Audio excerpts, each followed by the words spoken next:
Before we begin, a quick and important disclaimer. This video discusses historical legal frameworks, marital statutes, and the evolution of family law in the United States. The content provided is for educational and entertainment purposes only and does not constitute legal advice, matrimonial counseling, or professional consultancy. Laws regarding divorce and domestic relations vary significantly by jurisdiction and have changed drastically over time.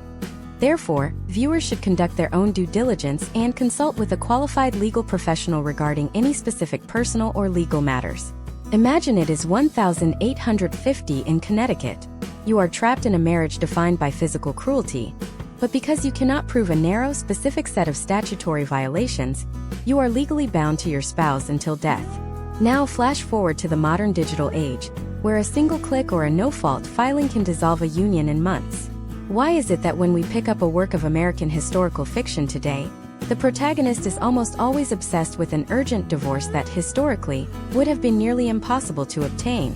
We are currently witnessing a massive shift in how American audiences consume the past. There is a divorce now urgency bleeding into our historical narratives that says more about our current cultural anxieties than it does about the 19th century. Today, we are performing a deep dive autopsy on the historical divorce trope. We are going to deconstruct why modern writers are retrofitting 21st century emotional urgency into 19th century corsets, and why the American obsession with getting out has become the ultimate plot engine for viral storytelling.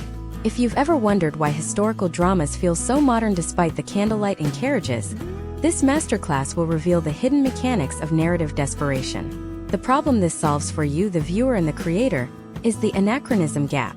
By the end of this deep dive, you will understand the precise historical trends that govern marital dissolution, allowing you to distinguish between authentic historical struggle and modern emotional projection. For writers, this is the key to creating high-stakes tension that doesn't feel fake. For readers and viewers, this is the lens through which you can finally see the invisible hand of the modern screenwriter, trying to make the past feel relevant to a no-fault generation. To understand the urgency of divorce in historical fiction, we must first look at the sheer scarcity of the act. In the early 19th century, divorce was not a bureaucratic filing. It was a legislative act or a high court scandal. In many states, you literally needed an act of the state legislature to grant a divorce.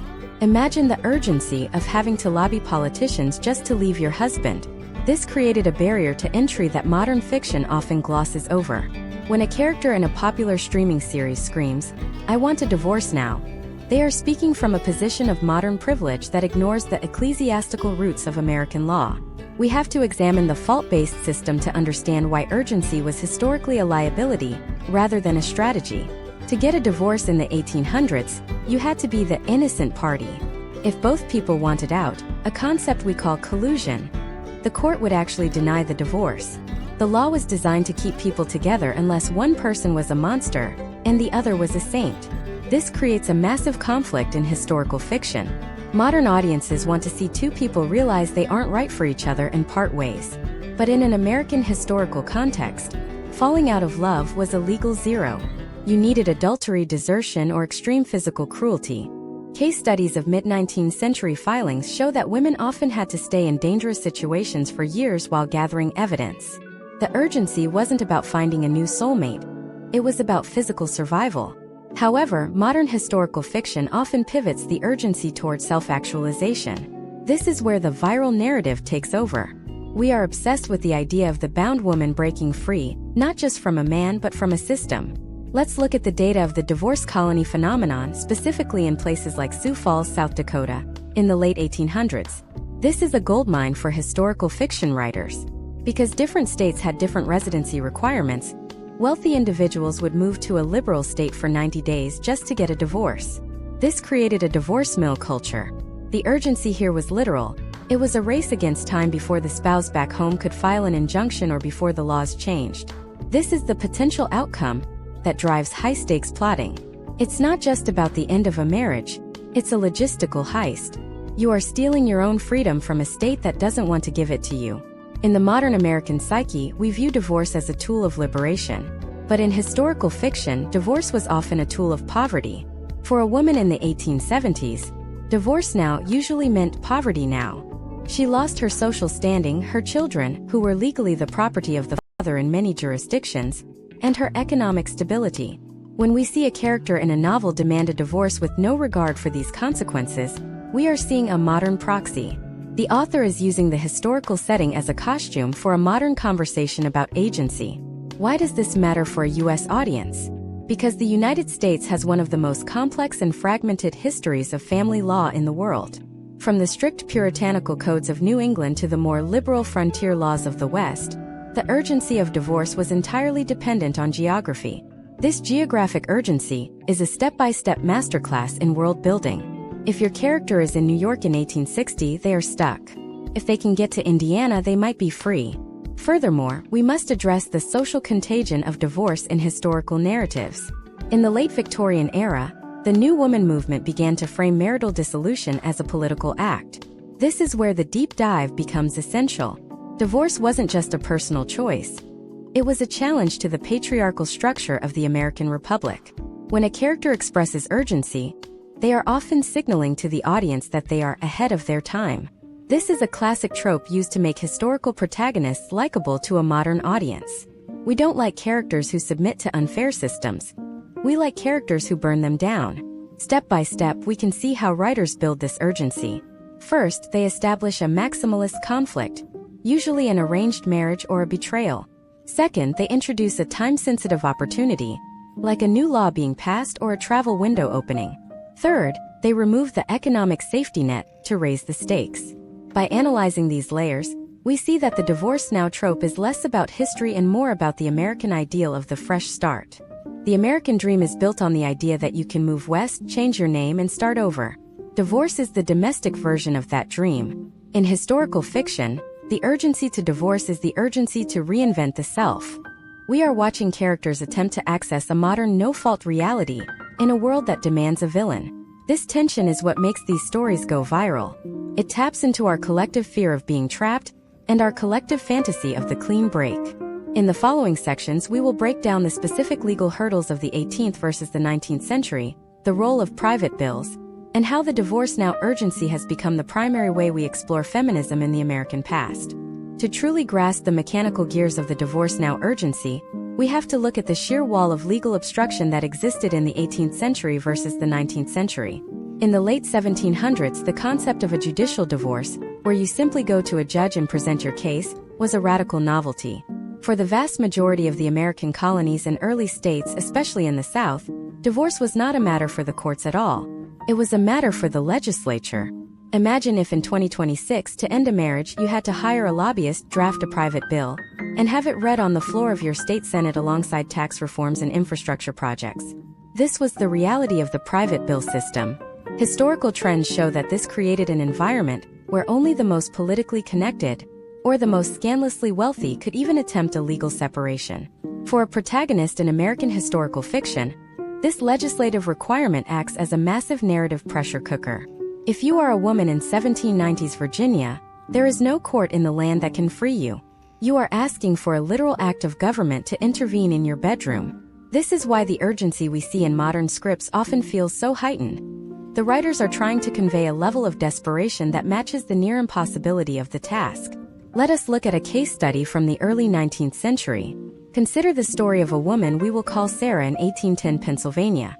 Sarah's husband has abandoned her and moved to the frontier, taking their shared assets with him.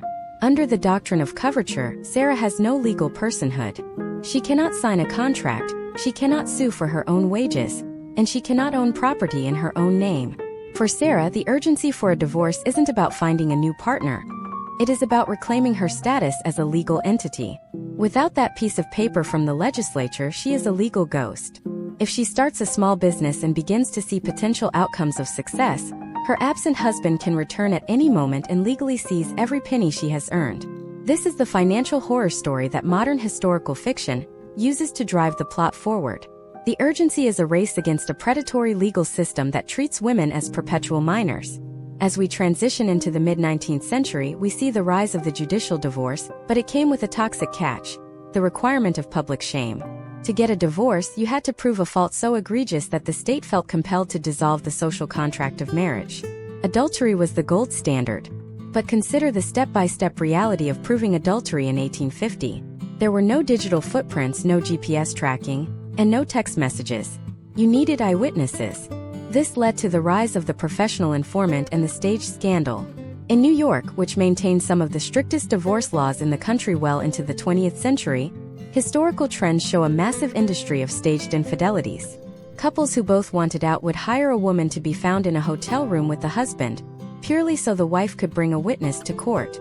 Imagine the high-stakes tension of such a scenario. One slip-up, one witness who grows a conscience, or one judge who suspects collusion, and the divorce is denied. If the court finds you colluded, you are not only stuck in the marriage, but you are also potentially liable for fraud. This created a paradoxical urgency. You had to be desperate enough to destroy your own reputation in the public record just to be free. When we see a character in a 2026 streaming drama demanding a divorce now, they are often navigating this minefield of public humiliation. The urgency is driven by the fear that the window of opportunity to stage this crime will close, or that their spouse will turn the tables and accuse them first. Now, let us factor in the geographical volatility of the United States during the westward expansion. This is where the narrative of the fugitive divorcee comes into play. By the 1860s and 1870s, states like Indiana and eventually South Dakota realized they could attract wealthy residents and tax revenue by lowering the barriers to divorce. This created the first American divorce colonies. Imagine the scenario. A wealthy socialite from New York, trapped in a miserable union, discovers that if she can live in a boarding house in Sioux Falls for just 90 days, she can be free. The urgency here is a physical countdown. Every day she spends in that boarding house is a day her husband could find her, or a day the New York courts could issue an injunction to stop the proceedings. We see this play out in historical fiction as a literal race across state lines. The step-by-step process of establishing residency, receiving mail, paying local taxes, being seen in the local church, became a performance of belonging used to cheat a system that refused to evolve. These divorce colonies are a masterclass in how American capitalism and American moralism collided. The states were essentially selling freedom to those who could afford the train ticket and the 3-month hotel stay.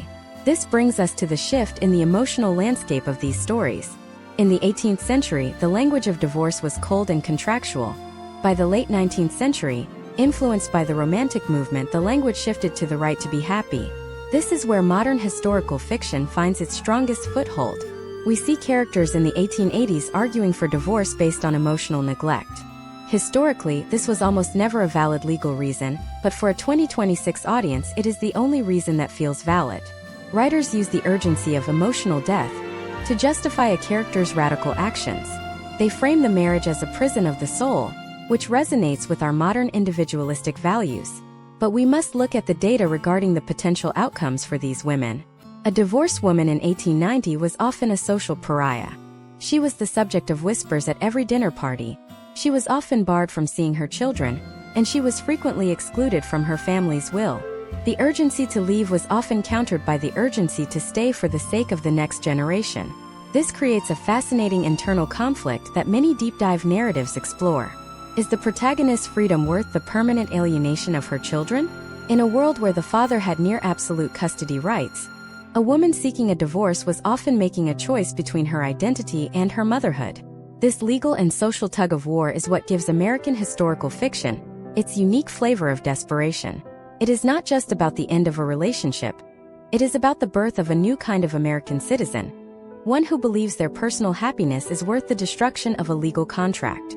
We are seeing a retrofitting of the American dream into the domestic sphere. The same drive that pushed settlers across the plains is the drive that pushes a historical protagonist to burn her marriage certificate. But what happens when the legal system fights back with even more vigor? What happens when the state decides that divorce is a national health crisis? As we move into the turn of the century, a massive backlash began to form, led by religious groups and conservative politicians who feared that the divorce mills of the West were destroying the moral fabric of the country. This led to a tightening of laws that made the urgent divorce even more dangerous to pursue. As we prepare to look at the next stage of this evolution, we have to ask, how did the arrival of the private detective change the game? When the hunt for evidence became a high-tech pursuit of the 19th century, the stakes for the urgent divorcee reached a fever pitch. In the next part, we will examine the rise of the matrimonial spy, the secret history of the alimony hunter, and how a single telegram could destroy a decade of careful planning. Stay tuned because the legal traps are about to get much tighter. The shift from the legislative floor to the detective's lens represents one of the most radical escalations in the urgency of American divorce. By the mid to late 19th century, as judicial divorce became the standard, the burden of proof shifted from political influence to cold, hard evidence. This birthed an entirely new industry, the matrimonial spy. In a world before digital surveillance, the urgency was driven by the physical proximity of the investigator. If you were a character in a 2026 historical drama set in Gilded Age New York, your greatest antagonist wouldn't necessarily be your spouse, but the man in the shadows with a notebook and a stopwatch. Case studies from the 1880s reveal that the rise of the Pinkerton Agency and similar private firms fundamentally changed the pace of marital dissolution. These agents were hired to track every movement, every carriage ride, and every late-night visitor. For a woman or man seeking a divorce, the urgency was now a matter of counter-surveillance. You had to move faster than the person watching you. This created a step-by-step chess match. Step 1. Identify the shadow. Step 2. Create a diversion. Step 3. Secure the witness who can testify to your spouse's indiscretion before your own are uncovered. This is where we see the high-stakes tension of the telegram. A single message sent from a disgruntled maid to a husband's lawyer could arrive in hours, triggering a legal freeze on assets or a child custody raid before the sun went down. Imagine if you are a protagonist named Eleanor in 1892 Chicago. You have spent months meticulously planning your escape to a more liberal jurisdiction. You have hidden cash inside the lining of your trunks. You have a train ticket for the Midnight Express. But then you spot a man in a bowler hat leaning against a gas lamp across from your home. He has been there for 3 nights. Urgency isn't just about leaving. It is about the realization that your private life has become a public dossier. If he follows you to the station, your attempt at a fresh start is transformed into a legal admission of desertion, a move that could cost you your children and your reputation. Historical trends indicate that this era introduced the concept of the alimony hunter. While we often think of alimony as a modern debate, the late 19th century saw it used as a strategic weapon. Because a woman's economic survival was entirely tied to her marital status, securing alimony was a life-or-death mission. Conversely, for a wealthy man, preventing alimony was the primary goal. This led to a predatory cycle where detectives were used to trap the other spouse in a compromising position to disqualify them from financial support. The urgency was driven by the fear of being caught first. It was a race to the bottom of moral character, where the winner was simply the person who stayed hidden the longest. This environment of constant observation fed directly into the American obsession with the secret life. We see this reflected in current 2026 fiction where characters lead double lives not out of a desire for adventure, but out of a necessity for survival. The divorce now demand we hear in modern scripts is often a reaction to this pressure cooker. The character isn't just saying they want to be single. They are saying they can no longer live under the suffocating weight of being watched.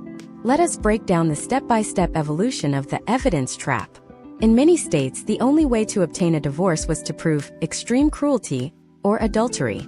If the cruelty wasn't physical enough to leave marks, or if the adultery was discreet, the plaintiff had to manufacture a situation. This led to the hotel divorce strategy. A husband would check into a hotel with a woman, often a hired actress, and ensure the door was left unlocked so a hired detective could burst in and find them together. This was a choreographed performance for the court. However, the urgency was real because if the court suspected the discovery was staged, the divorce would be denied on the grounds of collusion. You had to act surprised. You had to perform outrage. You had to sell the lie to the state to get to the truth of your freedom. The data suggests that by the 1890s, divorce rates in the United States were rising faster than in any other Western nation, despite these hurdles. This speaks to a uniquely American urgency, a refusal to stay in a broken contract. But the potential outcomes remained lopsided. For every successful staged divorce, there were dozens of cases where the plan backfired, leading to public ruin. We must consider the role of the scandal sheet, or the yellow journalism of the time. Papers like the National Police Gazette lived for these stories. A divorce case wasn't just a legal filing. It was a front-page entertainment. The urgency to settle out of court was often a race to avoid the printing press. If you could get your spouse to agree to a quiet separation before the details hit the news, you saved your social life. If you failed, you were an outcast. This brings us to the alimony hunter as a character archetype. These were often former servants or disgruntled business associates who would sell information to the highest bidder. In historical fiction, this person serves as the ticking clock. They represent the fact that secrets have a shelf life. When a character in a story says they need a divorce immediately, it's often because they know a specific secret is about to be sold. It is a financial transaction disguised as an emotional crisis. We also have to analyze the interstate conflict of laws during this period. Because there was no federal divorce law, every state was its own kingdom. A person could be divorced in Nevada but still considered married in New York. This created the bigamy trap. Imagine a character who gets an urgent divorce in a liberal state, remarries, and then returns to their home state only to be arrested for bigamy because their first divorce isn't recognized. This is a recurring nightmare in American historical narratives. The urgency to move and the urgency to marry again often collided with the slow, grinding gears of state-level recognition. The technological shift of the late 19th century, the telephone, the typewriter, the rapid expansion of the postal service, actually made it harder to hide. It increased the information velocity. If you were trying to disappear in 1840, you could simply move 2 counties over and change your name. By 1890, the telegraph could beat your train to the next station. The urgency in historical fiction today reflects this narrowing of the world. Our protagonists are fighting a world that is becoming increasingly interconnected, making their escape feel like a high-speed chase rather than a quiet departure. As we look deeper into the mechanics of these stories, we see that the divorce now urgency is often a proxy for the American struggle with class. High society divorces were about protecting estates and lineages. Working class divorces were often poor man's divorces, which simply meant desertion. One person walked out and never came back. The urgency for the working class was different. It was the urgency of the abandoned wife needing to remarry just to put food on the table, while still being legally bound to a ghost. But what happens when the ghost returns? What happens when the person you thought was gone forever reappears, just as you have built a new life? This is the Enoch Arden scenario, a staple of American historical drama. It turns the urgency of divorce into a question of legal life and death. If you cannot prove your first spouse is dead, your new life is a crime. In the next part, we are going to dive into the medicalization of marriage. We will look at how the 19th century medical community began to define hysteria and neurasthenia as grounds for separation, and how a doctor's note became the most powerful and dangerous tool in the divorce seeker's arsenal. We will see how the urgency shifted from the detective's camera to the physician's exam room, and how the fight for freedom became a fight for sanity. You won't want to miss how the rest cure was used as a weapon to keep women silent, and how they fought back with the very language used to imprison them. The medicalization of marriage in the 19th century introduced a chilling new dimension to the divorce now urgency, transforming the courtroom into a surgical theater of social reputation. By the mid-1800s, the legal system and the burgeoning field of psychiatry formed an unholy alliance that pathologized marital unhappiness. If a woman in 1870 expressed a desperate, urgent need to leave her husband without a clear-cut case of physical battery or public adultery, she wasn't just seen as rebellious, she was seen as biologically broken. This birthed the era of the medical witness, where a doctor's testimony could be used to either liberate a spouse or, more frequently, to institutionalize them as a means of preventing a divorce. Consider the terrifying case study of Elizabeth Parsons Packard in 1860. Her husband, a Calvinist minister, disagreed with her shifting religious views. Instead of a divorce, which would have been a public scandal for a man of his standing, he used the laws of Illinois to have her forcibly committed to an insane asylum.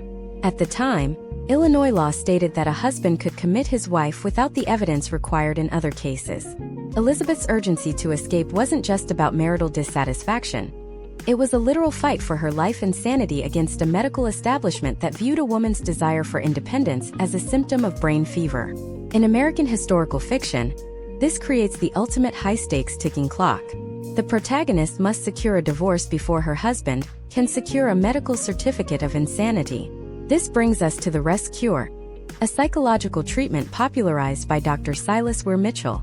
This treatment involved total isolation, enforced bed rest, and a complete ban on intellectual activity. Imagine if in 2026, a woman seeking a career or a separate life was told that her very desire for agency was a medical crisis that required her to be moved to a darkened room, forbidden from even reading a book or holding a pen. The urgency we see in historical narratives often stems from this specific threat. The divorce now demand is a preemptive strike against being silenced by a physician. If the character can file for divorce on the grounds of cruelty or neglect first, they might stay in the public eye where it is harder to make them disappear into an asylum. Historical trends show that medical terminology began to leak into legal filings. Terms like neurasthenia and hysteria became weapons. Neurasthenia, often called Americanitis, was seen as a depletion of the nervous system caused by the fast-paced modern life of the late 19th century. A husband could argue that his wife's urgent demand for divorce was simply a nervous breakdown. Conversely, savvy women and their lawyers began to flip the script.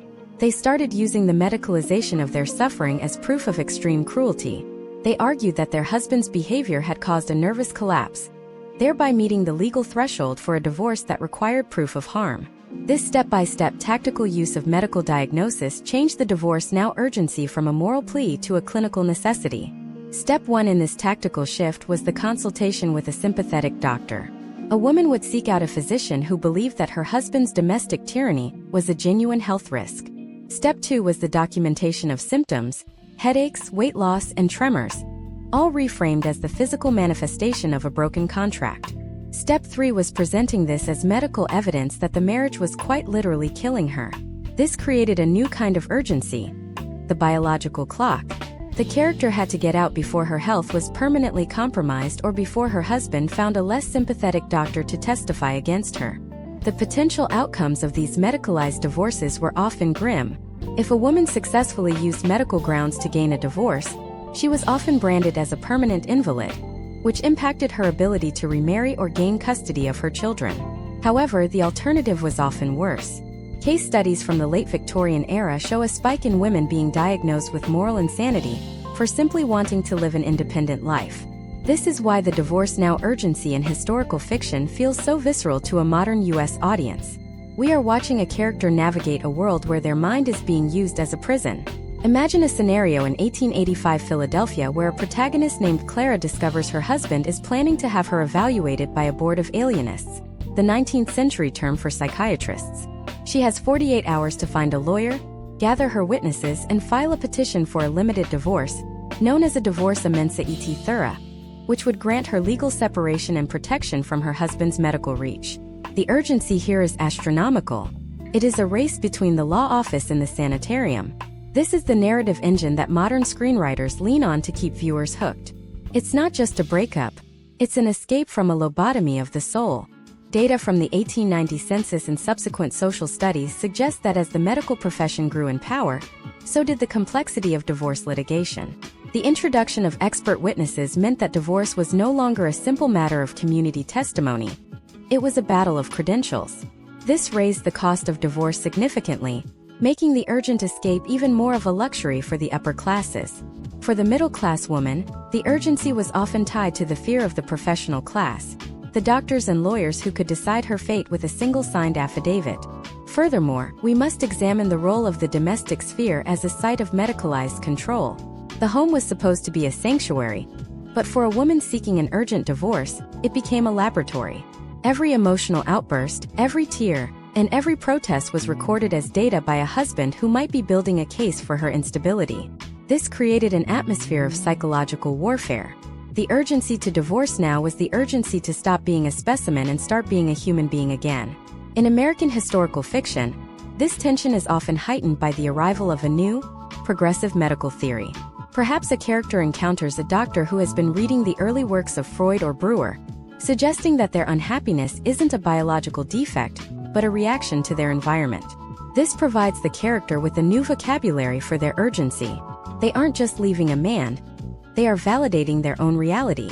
This intellectual awakening often serves as the midpoint of a viral script, where the character moves from a position of fear to a position of informed rebellion. But as the 19th century gave way to the 20th, the medicalization of marriage took another turn. The rise of the eugenics movement in the United States began to influence divorce laws, suggesting that certain marriages should be dissolved or prevented for the fitness of the race. This introduced a terrifying state-sponsored urgency into the domestic life of many Americans. It was no longer just about the husband or the wife, it was about the state's perceived interest in the genetic makeup of the family. What happens when the government decides that your marriage is a threat to the future of the nation? How does the divorce now urgency change when you are being forced to leave a person you love, or when your right to stay married is contingent on a state-sanctioned medical exam?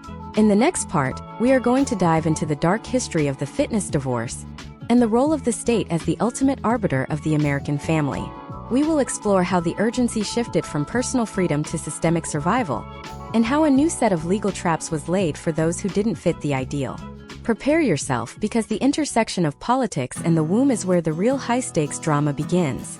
The intersection of politics and the womb in American history represents a dark pivot point where the urgency of divorce transitioned from a personal struggle for freedom into a tool of state-sanctioned social engineering. By the early 20th century, the United States was gripped by the eugenics movement, a pseudoscientific crusade aimed at improving the genetic quality of the human population. This was not a fringe movement. It was mainstream, academic, and deeply embedded in the legal and medical structures of the time. For characters in American historical fiction set during this era, the urgency of divorce now takes on a terrifying systemic weight. It was no longer just about two people who could not get along. It was about the state deciding which unions were fit to exist and which ones needed to be dissolved for the greater good of the Republic.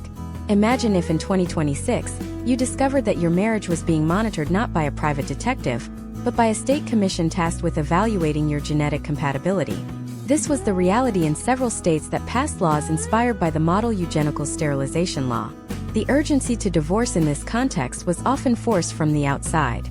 In some cases, the state would exert pressure on a spouse to leave their partner if that partner was deemed socially inadequate, feeble-minded, or otherwise genetically defective. This created a forced urgency that turned the domestic sphere into a political battleground. A woman might be told by a state official that she must divorce her husband or risk losing her own rights, or worse, face involuntary institutionalization. Let us look at a case study from the 1920s involving the Buck versus Bell era of American jurisprudence. While the case itself dealt with sterilization, the cultural atmosphere it created permeated family law. Historical trends show that during this period, the concept of the unfit parent became a primary driver for the dissolution of marriages. If a family was receiving state aid or had any contact with social workers, their marriage was under a microscope. The urgency for a divorce might be driven by a desperate attempt to save one's children.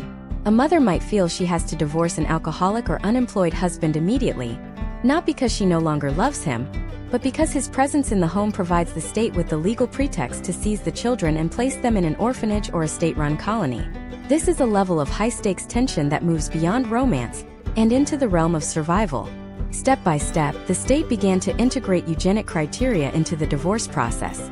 Step 1 was the mandatory premarital medical exam, often called the eugenic marriage law, which states like Wisconsin pioneered. Step 2 was the expansion of annulment and divorce grounds to include hereditary insanity or undisclosed epilepsy. Step 3 was the use of these legal mechanisms to cleanse the social registry.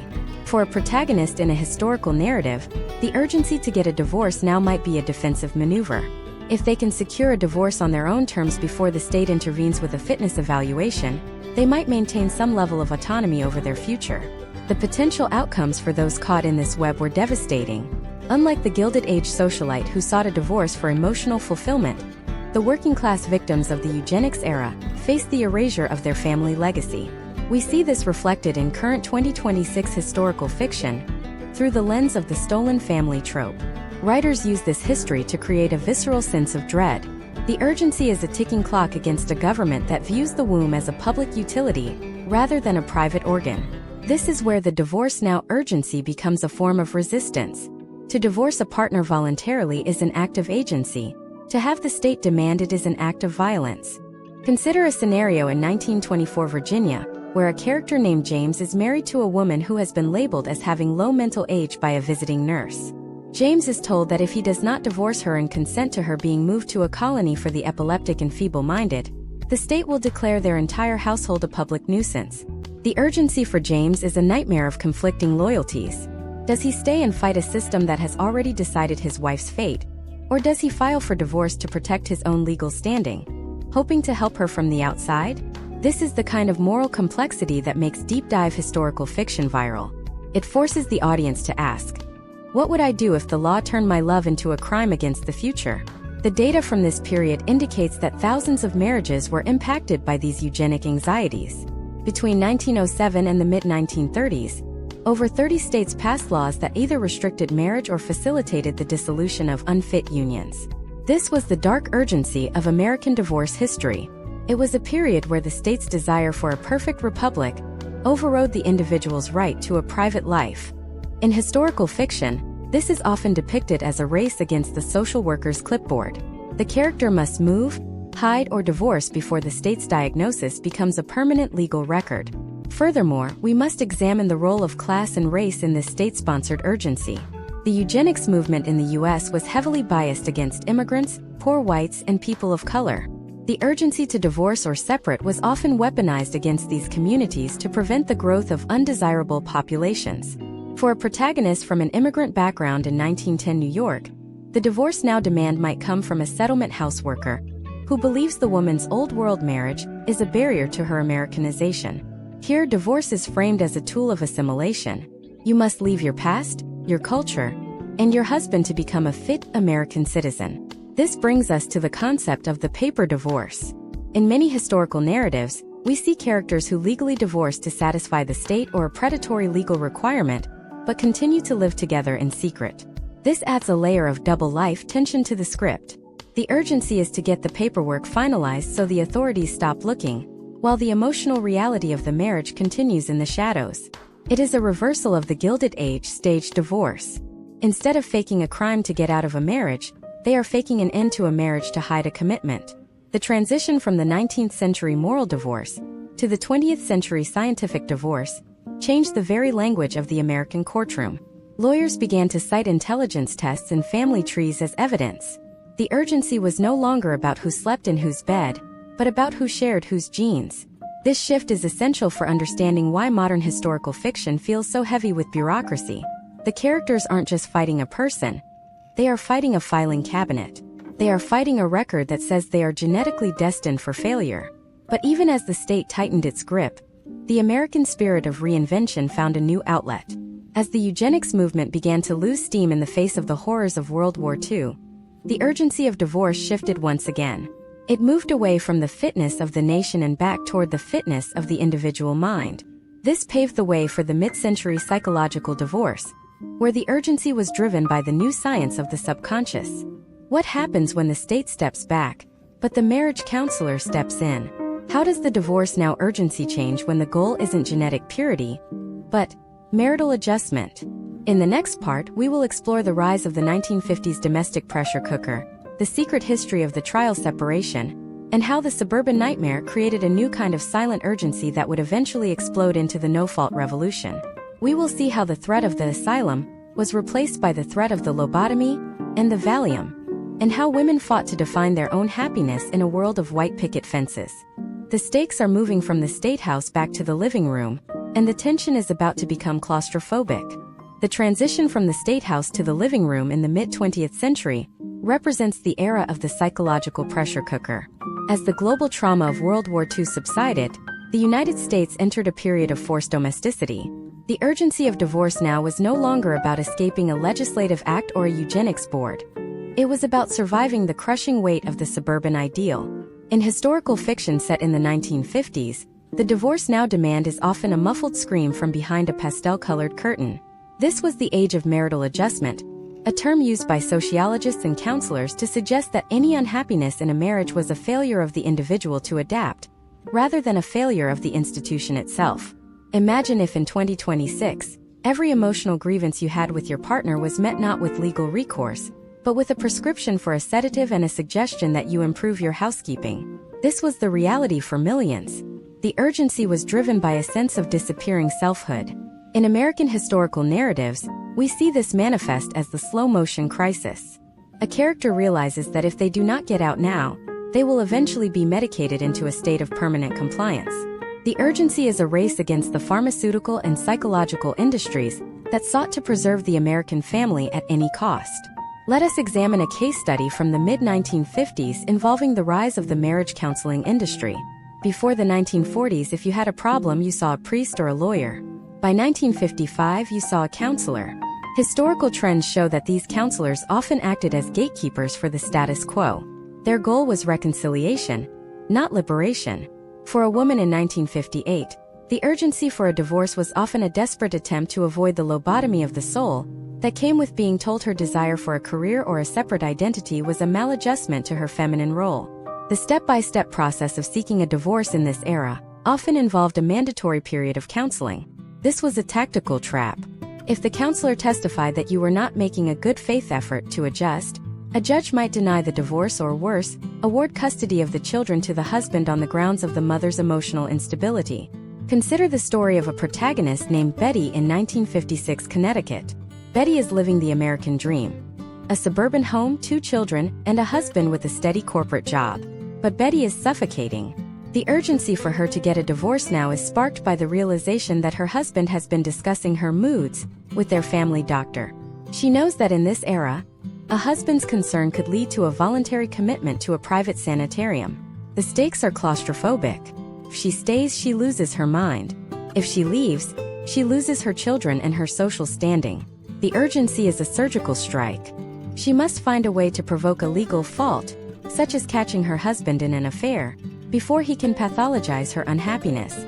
Step by step, the 1950s divorce seeker had to navigate the triple threat. Step 1: the social stigma. Divorce was seen as a failure of American values, often linked in the popular imagination to a lack of moral fiber. Step 2: the legal barrier. You still needed a cause in most states. Step 3: the psychological barrier. You were told by every magazine, television show, and doctor that you were the problem. This created a specific kind of urgency in historical fiction, the urgency of the reality check. The character has to find one other person, perhaps a rebellious sister or a radicalized friend, to confirm that they are not crazy before they can find the strength to file for divorce. The potential outcomes for the 1950s divorcee were often a form of social exile. Unlike the 19th century pariah, the mid-century divorcee was often seen as a tragic figure or a broken person. Data from the era shows that while divorce rates remained relatively stable compared to the post-war spike, the invisible divorce, or the trial separation, became more common. These were informal arrangements where couples lived apart, but remained legally bound to avoid the public shame of a courtroom battle. In historical fiction, the urgency often revolves around the trial separation, becoming a permanent trap. A character agrees to live apart for 6 months to clear their head, only to find that their husband has used that time to drain the bank accounts or move the children to another state. This leads us to the financial no man's land of the mid-20th century. While women had more legal rights than in the 1800s, they were still largely excluded from the credit system. A woman in 1960 could not easily get a credit card or a mortgage in her own name without a male co-signer. The urgency to divorce now was often a race against a husband's ability to destroy her credit. If she didn't file and secure a temporary support order immediately, she could find herself locked out of her own life overnight. This financial urgency is a recurring theme in American historical narratives, representing the Cold War of the domestic kitchen. Furthermore, we must look at the role of the private detective in the age of the suburb. The technology had evolved from the 1890s bowler hat to the 1950s hidden microphone and long-range camera. The urgency was now digital and acoustic. We see this in 2026 scripts where characters are terrified of the wall having ears. The domestic space was no longer a sanctuary. It was a surveillance zone. A husband might wire the house to catch his wife speaking to a lover or expressing subversive thoughts. The urgency to get a divorce was the urgency to stop living in a bugged house. The suburban nightmare also introduced the concept of the alcoholic divorce. As the pressures of the era mounted, many couples turned to the martini culture to cope. Historical trends show that habitual intemperance became a more frequent ground for divorce. The urgency here was driven by the physical and emotional volatility of an addicted spouse. But because of the fault system, you had to prove the alcoholism was extreme and continuous. This meant waiting for the worst to happen before you could legally leave. The urgency was a countdown to a crash. In American historical fiction, this era is often depicted through the lens of the feminine mystique. The urgency of divorce is the first wave of a coming revolution. When a character demands a divorce in a 1963 setting, they are not just leaving a marriage, they are announcing the end of an era. They are the harbingers of the 1970s no-fault movement. This prophetic urgency makes the character a hero to the modern audience. We see them fighting the very things we still struggle with today: the balance of power, the right to an identity, and the fear of being erased by a partner. But as the 1960s roared toward the 1970s, the divorce now demand hit a legal wall that was about to crumble. The transition from fault to no fault is the single most important legal shift in American domestic history. It changed the urgency from a desperate escape to a bureaucratic process. But in that transition, a new kind of danger emerged. What happens when the law makes it too easy to leave? How does the urgency change when you don't need a reason, but you still have to fight for your survival? In the next part, we will dive into the no-fault revolution of the 1970s, the rise of the displaced homemaker, and how the urgency of divorce became a battle over the future of alimony. We will see how the dream of an easy exit became a nightmare of economic abandonment, and how the Divorce Now movement changed the American landscape forever. The era of the quickie divorce is here, but the price of admission is higher than anyone expected. The 1970s marked the most seismic shift in the history of American domestic relations with the birth of no-fault divorce. Before this moment, the urgency to divorce was a tactical battle to prove a crime. After this moment, it became an administrative race to exit. When California Governor Ronald Reagan signed the Family Law Act of 1969, which took effect in 1970, he inadvertently uncapped a reservoir of bottled-up domestic resentment that had been building for decades. This is the era of the no-fault revolution, a period where the legal requirement to prove a spouse's moral failure was replaced by the simple assertion of irreconcilable differences. For writers of American historical fiction, this creates a unique narrative problem. How do you maintain high stakes when the legal gatekeepers have finally opened the doors? The answer lies in the economic fallout. The urgency shifted from the right to leave to the struggle to survive.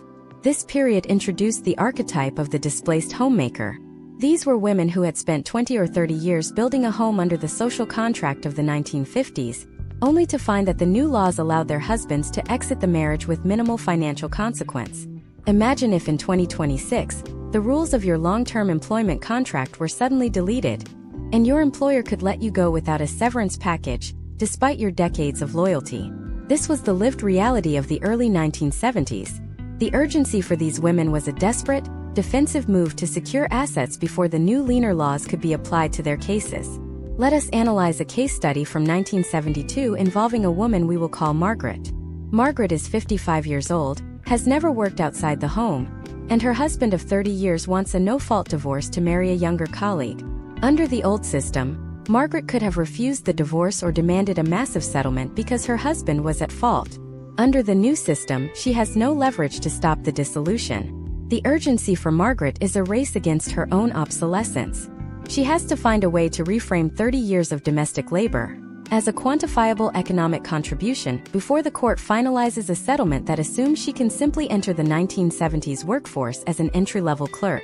Historical trends during this decade show that while the number of divorces skyrocketed, the standard of living for divorced women and their children plummeted. Research from the time suggested that in the first year after a divorce, a woman's standard of living dropped by an average of 73%, while the man's actually increased. This data point is a goldmine for historical drama. It turns the Divorce Now urgency into a horror story of downward mobility. In contemporary scripts, we see this played out as the kitchen table negotiation. The urgency is not about who gets the house, but about how many months of groceries the alimony will cover. Step by step, the 1970s divorce process became a battle of actuarial tables. Step 1. The filing of the petition under the new no-fault statutes. Step 2. The discovery phase, where decades of communal property were picked apart by a new breed of forensic accountants. Step 3. The realization that the law now viewed marriage as a partnership of equals, which ironically penalized the partner who had sacrificed their earning potential for the sake of the family. This created a paradoxical urgency. To get a quickie divorce, you had to accept a quickie settlement, often leaving the more vulnerable spouse in a state of permanent financial instability. This era also saw the rise of the divorce ranch evolution. While the 19th century colonies like Sioux Falls had been about residency, the 1970s saw the rise of international jurisdictions like Haiti or the Dominican Republic for the truly desperate. Celebrities and the ultra-wealthy would fly out on a Friday and be divorced by Monday. This created a two-tiered system of urgency. If you had the money, the Divorce Now demand was a literal weekend errand. If you didn't, you were stuck in the grinding, slow-moving machinery of the domestic court system. In historical fiction, this class divide adds a layer of resentment and tension. The character who can afford the overseas exit is seen as a person of immense power, while the protagonist stuck in a local suburb is a victim of bureaucratic inertia. Imagine a scenario in 1975 Los Angeles, where a character named Susan is trying to finalize her divorce. Her husband is a rising television executive who is using the new no-fault laws to hide his bonuses and stock options. Susan's urgency is driven by the fact that the laws are changing so fast that her lawyer cannot keep up. One month, the court favors community property. The next, it shifts toward rehabilitative alimony, which assumes she only needs support for a few years until she retrains for a job. The urgency is a high-speed chase through a shifting legal landscape. She has to pin him down before the next legislative session changes the rules again. Potential outcomes for the children of this era also became a major narrative focus. The 1970s saw the birth of the joint custody movement. Before this, custody was almost always awarded to the mother unless she was proven unfit. The no-fault era introduced the idea that both parents had an equal right to the child. While this sounds progressive in the 1970s, it was often used as a bargaining chip to lower alimony payments. The urgency of divorce now became an urgency of custody warfare. A father might demand joint custody not because he wanted to parent, but because it reduced his monthly check. A mother might fight for sole custody not because of safety, but because it was her only path to financial survival. The data from the mid-1970s shows that the divorce rate hit a historical peak, leading to a national conversation about the death of the family.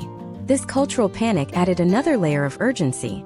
Characters in historical fiction from this period are often acting against a backdrop of intense social judgment. They are the divorce generation, the people who supposedly broke America. This creates an internal urgency, a need to justify their choice to a world that sees them as selfish. The divorce now plea is often a plea for a new kind of morality, based on authenticity rather than endurance. Furthermore, we must address the gendered urgency of the 1970s. For men, the urgency was often about finding themselves, influenced by the Me decade and the human potential movement. For women, the urgency was often about saving themselves from the economic trap of a marriage that no longer offered protection. This mismatch of motivations is what drives the most viral historical dramas. You have two people using the same legal mechanism for two completely different survival strategies. As we move toward the end of the decade, the Divorce Now movement began to coalesce into a political force. Groups of first wives began to lobby for better pension sharing and stronger enforcement of child support. The urgency was moving from the courtroom to the Capitol once again. This was the beginning of the modern era of domestic law, where the quickie divorce was finally met with the long-term enforcement of the 1980s. But as the 1970s closed, a new and even more complex layer of urgency emerged. With the rise of the dual-income household, the battle wasn't just over who got the house, but who got the professional degree. If a wife worked to put her husband through medical school, and then he filed for a no-fault divorce the day he graduated, who owned that degree? In the next part, we will dive into the human capital wars of the 1980s, the rise of the yuppie divorce, and how the urgency to leave became a fight over the future value of a person's brain. We will see how the concept of marital property expanded to include things you couldn't even touch, and how the Divorce Now demand became the ultimate corporate merger gone wrong. The 1980s are coming, and the stakes are about to be measured in millions. The 1980s transformed the American landscape into a theater of high-stakes litigation, where the urgency of divorce now was recalibrated by the rise of the dual-career power couple and the commodification of the human future. This was the era of the yuppie, the hostile takeover, and the realization that a marriage was not just a romantic union but a sophisticated economic partnership. In historical fiction set in this decade, the Divorce Now demand often mirrors a corporate divestiture. The stakes transition from who gets the physical furniture to who owns the intellectual property of a person's potential. We are talking about the era of the human capital wars, where the primary asset being fought over wasn't the house or the car, but the professional degree and the career trajectory. Imagine if in 2026, you spent 10 years working double shifts to put your spouse through a specialized medical or legal residency, only for them to file for a no-fault divorce the moment they secured a six-figure salary. This was the defining legal nightmare of the 1980s. The urgency for the person filing was to lock in their new lifestyle before the courts could quantify the value of their spouse's contribution. For the person being left, the urgency was to freeze the proceedings until they could prove that the husband's medical license or the wife's MBA was, in fact, marital property. This created a step-by-step tactical battle that required a new level of forensic expertise. Let us look at a case study from 1985 involving the landmark O'Brien v. O'Brien decision in New York. While the case began in the late 1970s, its impact defined the mid-80s divorce urgency. Dr. Michael O'Brien had attained his medical license while his wife, Loretta, worked as a teacher to support them. Upon graduating, Michael filed for divorce. The court eventually ruled that his medical license was a marital asset subject to equitable distribution. This sent shockwaves through the United States. Historical trends show that suddenly, every ambitious professional in a failing marriage felt a sense of panic. The urgency to divorce now became a race to the finish line of a degree. If you could finalize the divorce before the degree was conferred, you might save millions in future earnings. If you were the supporting spouse, your urgency was to delay the final decree until the graduation ceremony took place. In American historical narratives, this is often depicted as the prenuptial panic. The 1980s saw the explosion of the prenuptial agreement as a mainstream tool. Before this, prenups were for European royalty or the ultra-wealthy of the Gilded Age. By 1987, they were being discussed over brunch in Manhattan and Los Angeles. The urgency in these stories often revolves around a character realizing they are about to enter a merger without an exit strategy.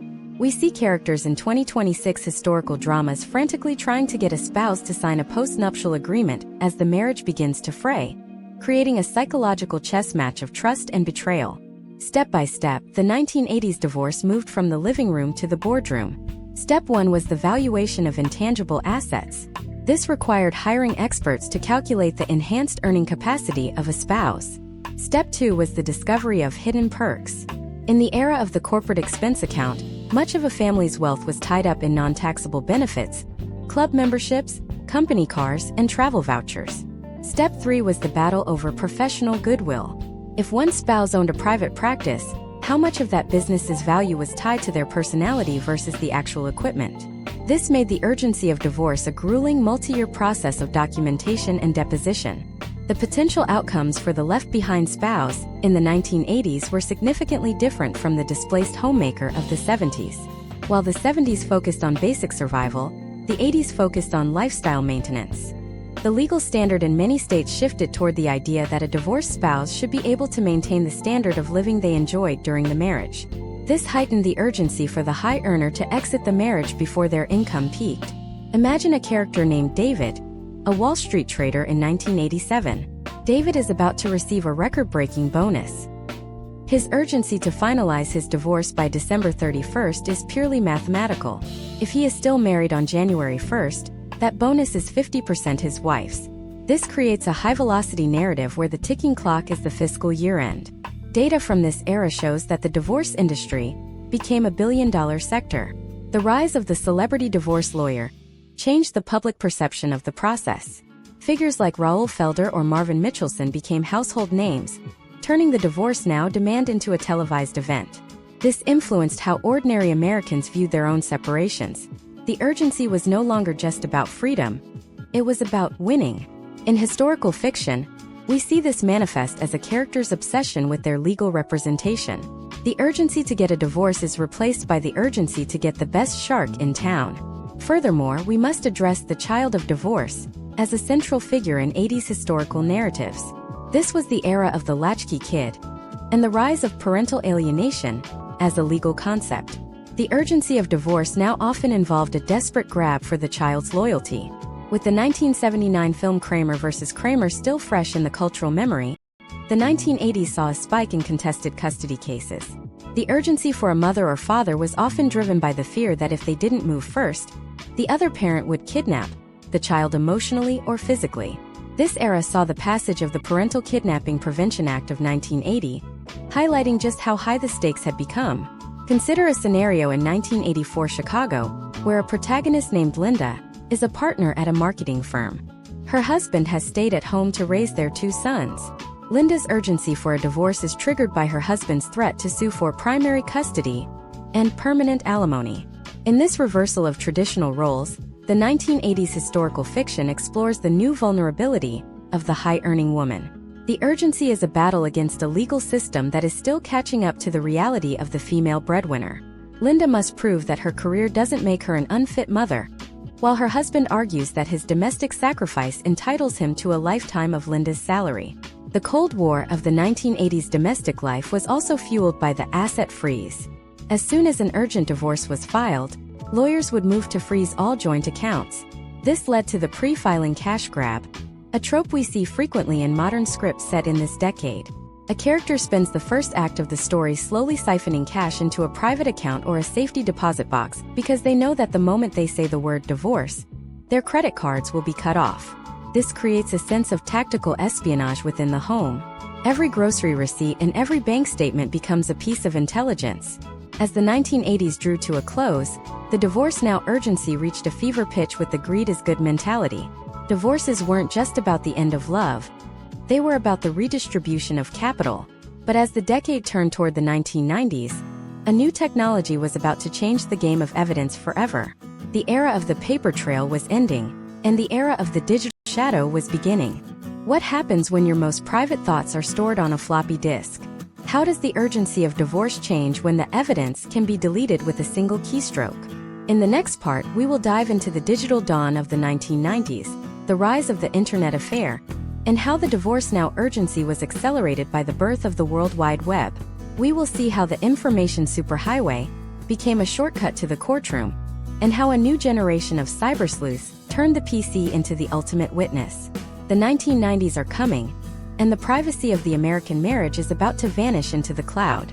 The 1990s represented a digital frontier where the urgency of divorce now collided with the permanence of the electronic record. For the first time in American history, the evidence of marital breakdown moved from the physical realm of lipstick on a collar or a receipt in a pocket to the intangible, yet indelible, world of the hard drive.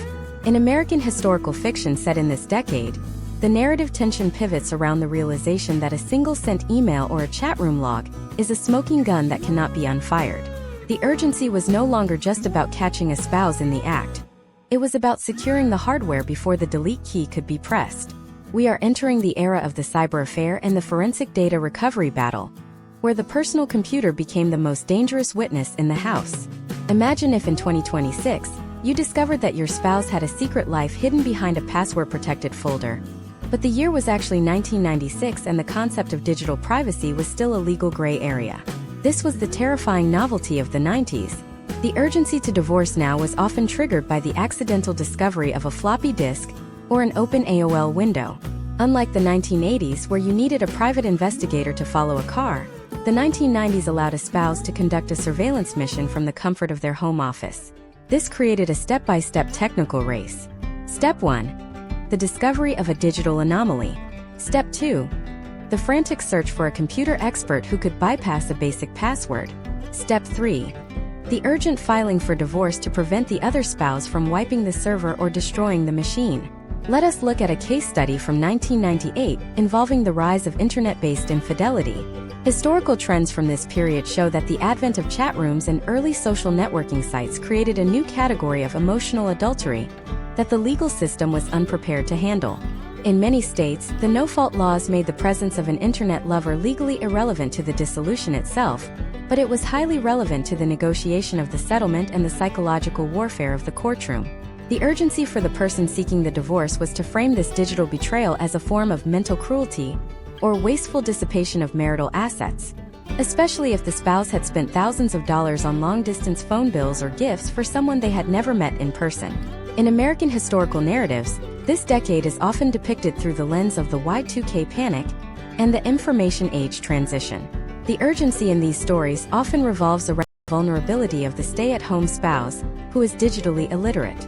We see characters in 2026 scripts desperately trying to learn how to navigate an operating system just to find out where the family money has been transferred. The urgency is an intellectual climb. If they cannot master the technology, they cannot prove the theft. The PC is portrayed as a gatekeeper of truth, and the divorce now demand is the crowbar used to pry it open. Step by step, the 1990s divorce became a war of metadata. Step 1 was the subpoena of internet service provider records. Step 2 was the analysis of browser histories to prove a pattern of neglect or hidden interests. Step 3 was the introduction of these printouts as physical exhibits in court. This created a specific kind of urgency, the physical control of the terminal. Historical fiction often uses the scene of a character literally grabbing a desktop tower and running out of the house as the climax of the first act. In the 90s, the data lived on the machine, not in the cloud. If you had the tower, you had the leverage. The potential outcomes for the digital pioneer divorcee were often determined by the speed of their legal team. This was the decade where electronic discovery became a specialized field of law. Data from the late 1990s indicates that the mention of internet or email in divorce filings increased by over 500% in just 3 years. This speaks to a radical acceleration of the urgency. The ability to connect with old flames on classmates.com or meet strangers in general chat meant that the emotional exit from a marriage could happen in weeks rather than years. The legal system was essentially playing catch-up with a society that was moving at the speed of a 56K modem. Furthermore, we must look at the role of the cell phone in the mid to late 1990s. While pagers had been around, the proliferation of the digital mobile phone created a portable evidence locker. The urgency of divorce now is often driven by a stray text message or a call log found while a spouse was in the shower. In historical fiction, this is the modern version of the 19th century letter found in a desk drawer. But the urgency is higher because the phone is always with the person. There is a smaller window of opportunity to intercept the information. This creates a high-tension narrative of physical proximity. You have to be close enough to grab the phone, but fast enough to scroll through the log before the backlight turns off. Consider a scenario in 1997 Silicon Valley, where a protagonist named Mark is a software engineer. His wife Sarah has discovered his secret stock trading account through a cache file on their shared computer. Mark's urgency for a divorce is a defensive maneuver to protect his IPO gains before Sarah can prove she contributed to his intellectual property during their marriage. Sarah's urgency is to get a court order to preserve his hard drive before he can run a defrag or a wipe utility. This is the 90s version of the corporate merger gone wrong. The marriage is a beta test that crashed, and both parties are fighting over the source code.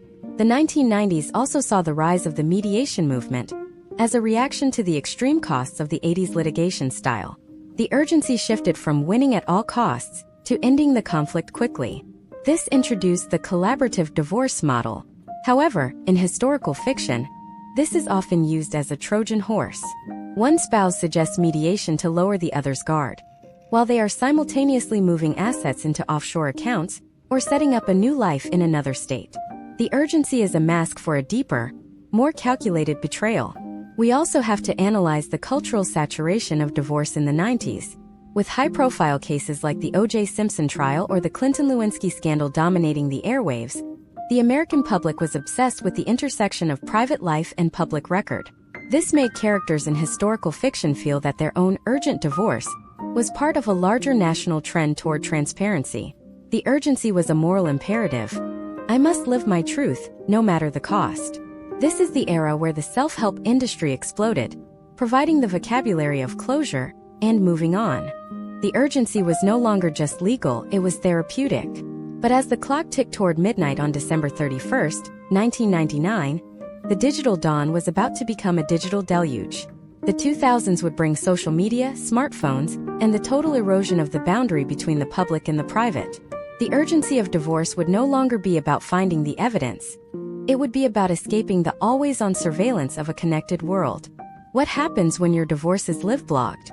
How does the urgency change when your ex is a ghost that haunts your phone every time you log in? In the final part of our masterclass, we will look at the modern urgency of the 21st century, the rise of the social media divorce, and how the historical fiction of the future will look back at our present moment. We will see how the urgency to leave has become an urgency to delete, and why the American obsession with the fresh start is harder to achieve than ever before. The circle is closing, and the past is about to catch up with the present. The arrival of the 2000s and the subsequent march toward 2026 has fundamentally altered the chemistry of the divorce now urgency, turning the American domestic experience into a glass house where the curtains have been permanently removed. In the previous decades, the urgency was about obtaining the evidence. Today, the urgency is about managing the overflow of it. We have moved from the scarcity of information in the 18th century to a hypersaturation of data that makes the concept of a clean break almost an impossibility. In modern American historical fiction, and the contemporary dramas that will one day be viewed as historical documents of this era, the divorce now demand is a frantic attempt to scrub a digital soul. The urgency is no longer just a legal exit. It is a desperate race to delete the breadcrumbs of a life lived online before they can be weaponized in a court of public and legal opinion. Imagine if in 2026 every petty argument, every impulsive purchase, and every geolocated movement from the last 15 years of your marriage was archived and searchable by a third-party algorithm. This is the reality of the social media divorce era. The urgency is driven by the fact that your spouse is no longer just a person across the breakfast table. They are a curator of your potential ruin. Historical trends show that by the mid-2010s, Facebook and other social platforms were cited in over a third of all divorce filings in the United States.